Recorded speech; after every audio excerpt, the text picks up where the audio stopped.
Well, hi there, it's me again to bring you the fairy tale chapter 3 to 7. What can I say?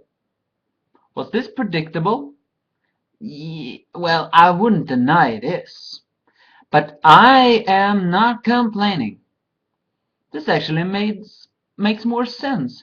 It's actually only one little teensy bit that is still questioning. But then again, Al-Qaeda's Seraph's part is still also in question, so I'll tell that later. Well, the chapter is, it turns out that Lucy's blank eyes are not from possession. She just heard something from a friend of hers, saying that this is a gate that connects through time, 400 years ago, not a canon.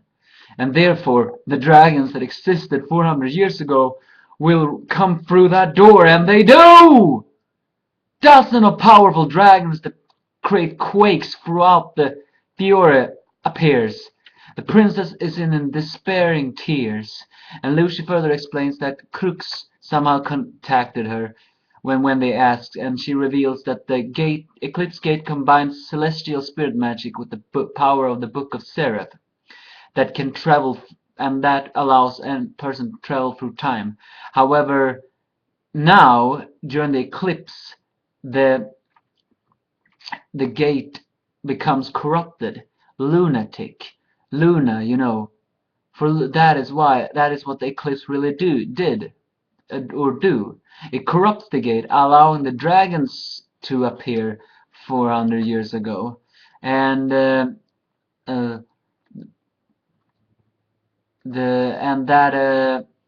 well, did I explain that correctly? Well, anyway, as I said, it corrupts the gate, allowing travel back to the time when the dragons existed instead.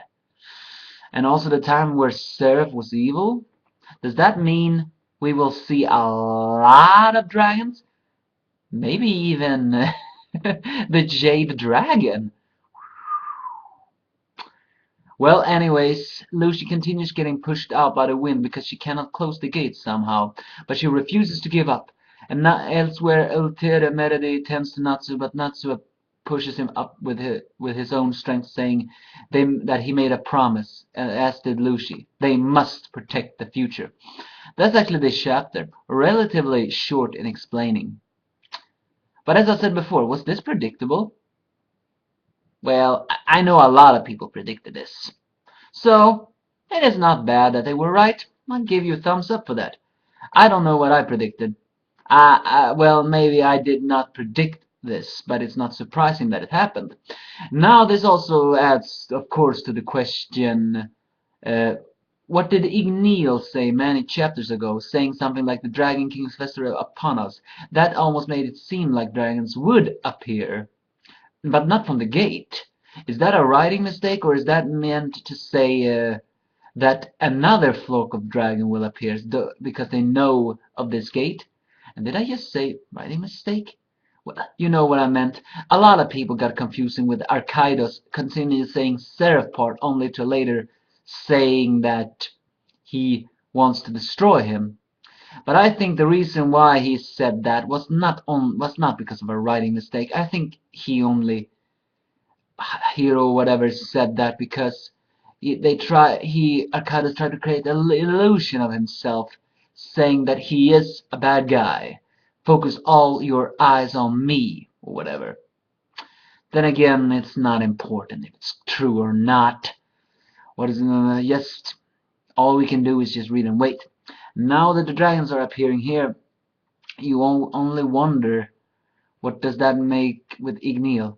Also, shouldn't this make clear what kind of side Rouge is on? Is he on the side of the dragons? Because if you think about it like this, uh, uh, 7 years ago the dragons took over the world again, and Lucy traveled back in time somehow, and or or maybe, well, she traveled back in time when the dragons appeared again. Maybe Rouge saw that. 7 years later, he decided to do the same thing. However, instead, he tried, because he realized the reason why Lucy traveled back in time was to prevent everything from happening, but Rouge wanted to prevent that from happening. Did you all understand me? I don't think I understand myself right there. But Rouge traveled back in time indeed to kill Lucy, so because Lucy is the one who's going to close the gate. But maybe Yukino will appear also, because she's also a celestial spirit, and she has the last two keys. And Mira Jane, well, she encouraged her, didn't she? So that's this chapter. Oh yeah, did I mention the front chapter? There's the front chapter of Lisana, Gray, and Natsu when they're a little younger. Haven't seen Lisana for a long time. This chapter was not too bad. It's sad to see despair. It was relatively short, maybe not the best of exciting, but still, you just wonder. It was only the ending that made me a little bit strange. It's something. Well, this was Manga Panda, so it's not surprising. But saying something like next week has the center, says the Manga Panda thing. What does that mean? Does that? I'll see you all next time, and we can talk about that on Answering Machines or on Fairytale Wikia. Bye.